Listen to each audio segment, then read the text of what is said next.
Assalamu alaikum, dear students. Today we are going to discuss the difference between chromatin and chromosomes. If you are a biology student, then आपने chromosome का नाम तो ज़रूर सुना होगा. तो चलें आज देखते हैं कि what is the difference between chromosomes and chromatin.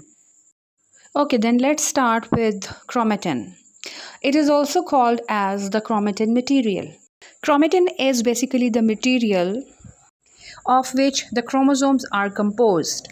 These are thread-like material and it is present in the nucleus, and they are basically present in the non-dividing phase of the cell, and it contains protein and DNA. यानी chromosome thread यानी धागे की तरह का material होता है जो कि न्यूक्लियस के अंदर प्रेजेंट होता है, और ये सेल में उस वक्त प्रेजेंट होता है जब सेल डिवाइड नहीं कर रहा होता, और ये प्रोटीन और डीएनए का बना होता है. तो अब सवाल ये पैदा होता है कि डीएनए क्या है. तो DNA is basically the heredity material and it is the abbreviation of deoxyribose nucleic acid. Heredity material होने का मतलब ये है कि डीएनए वो मटेरियल है जो न्यूक्लियस में होता है, और ये जब सेल डिवाइड होता है तो ये एक सेल से दूसरे सेल में ट्रांसफ़र हो जाता है. डीएनए के बारे में इंशाअल्लाह ताला किसी दूसरी वीडियो में डिटेल से बात करेंगे. अभी के लिए बस इतना याद रखें कि DNA is the material which is transferred from one cell to the other cell. Okay, now let's discuss chromosomes. Chromosomes are also the hereditary material and they are also present in nucleus. They are formed by the condensation of chromatin material. It means that chromosomes are also made up of chromatin material. लेकिन बनते कैसे हैं? Condensation के ज़रिए.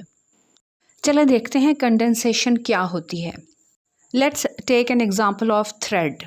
Screen पर आप देख सकते हैं कि एक थ्रेड है जो रील के ऊपर लिपटा हुआ है और कुछ थ्रेड रील से बाहर है.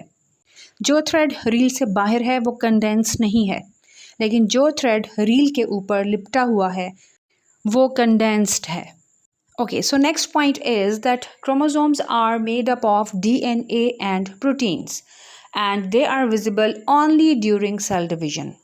जैसा कि हमने पहले ही कहा था कि chromatin material is a thread-like structure. तो आप इमेजिन करें कि ये थ्रेड chromatin है, और इस chromatin को जब हम कंडेंस कर लेते हैं तो प्रोसेस ऑफ कंडेंसेशन हो जाती है, तो यही chromatin material कन्वर्ट हो जाता है क्रोमोसोम में. Okay, now let's again take the example of thread, but this time thread is DNA and beads. These are proteins. जैसा कि हमने कहा कि chromatin DNA और प्रोटीन का बना होता है, तो यहाँ पर thread is like DNA and beads are like proteins. Now imagine कि हम एक बीड लें और उसके ऊपर थ्रेड को 2 दफ़ा लपेट दें, उसके बाद अगला बीड लगाएं, अगला मोती लगाएं, उसके ऊपर 2 दफ़ा थ्रेड को लपेटें, और इसी तरह इस प्रोसेस को रिपीट करते रहें. बीड्स लगाते जाएं और ऊपर थ्रेड को लपेटते जाएं. This process will called as condensation, and after the process of condensation हमारे पास क्रोमोसोम बन जाएगा. तो चलें आप डिस्कस करते हैं स्ट्रक्चर ऑफ क्रोमोसोम. क्रोमोसोम की शेप कुछ इस तरह से होगी. Chromosome consist of 2 arms. एक राइट साइड पर है और दूसरा लेफ्ट साइड पर. This one arm is called as chromatid, and in the centre of the chromatid there is a structure called centromere. Centromere के ऊपर वाला आर्म जो थोड़ा सा साइज में छोटा है, it is called as P arm, और नीचे वाला आर्म जो है that is called as Q arm. And the chromatids of the same chromosomes are called as sister chromatids. Okay, now let's discuss the difference between chromatin and chromosomes. Chromatin are thread-like non-visible structures which are present in nucleus, and chromosomes are thread-like visible structures which are present in nucleus. And another difference is that chromatin are present in non-dividing phase of the cell, while chromosomes are visible only when the cell is dividing. यानी chromatin non visible होते हैं, इतने वाज़ेह नज़र नहीं आते। और दूसरी बात ये कि ये सेल में उस वक्त प्रेजेंट होते हैं जब सेल डिवाइड नहीं कर रहा होता, जबकि क्रोमोसोम्स आर विजिबल, वो नज़र आते हैं, प्रोमिनेंट होते हैं।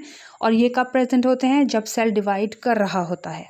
क्रोमेटिन में डीएनए और प्रोटीन अनकंडेंस्ड फॉर्म में होता है, जबकि क्रोमोसोम में DNA and protein condensed form में होता है। यानी क्रोमोसोम में कंडेंसेशन हुई होती है, जबकि क्रोमेटिन में कंडेंसेशन नहीं हुई होती। ये तो हो गए कुछ differences, but there is similarity between these two structures. तो वो भी देख लेते हैं कि वो कौन सी चीज़ है जो सिमिलर है, वो चीज़ जो दोनों में मौजूद है।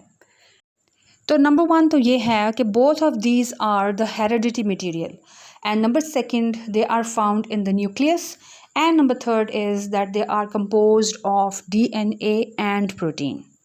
यानी क्रोमोसोम्स एंड क्रोमेटिन दोनों हेरिडिटी मटीरियल हैं। हेरिडिटी मटीरियल, जैसा कि पहले भी मैंने आपको बताया, ये वो मटीरियल है जो नेक्स्ट जनरेशन में ट्रांसफ़र होता है। क्रोमेटिन एंड क्रोमोसोम्स हमेशा न्यूक्लियस में प्रेजेंट होते हैं और ये डीएनए और प्रोटीन के बने होते हैं। आई होप कि आपको आज की वीडियो से इंफॉर्मेशन मिली होगी। If you have any question और any query, you can ask me in the comment section.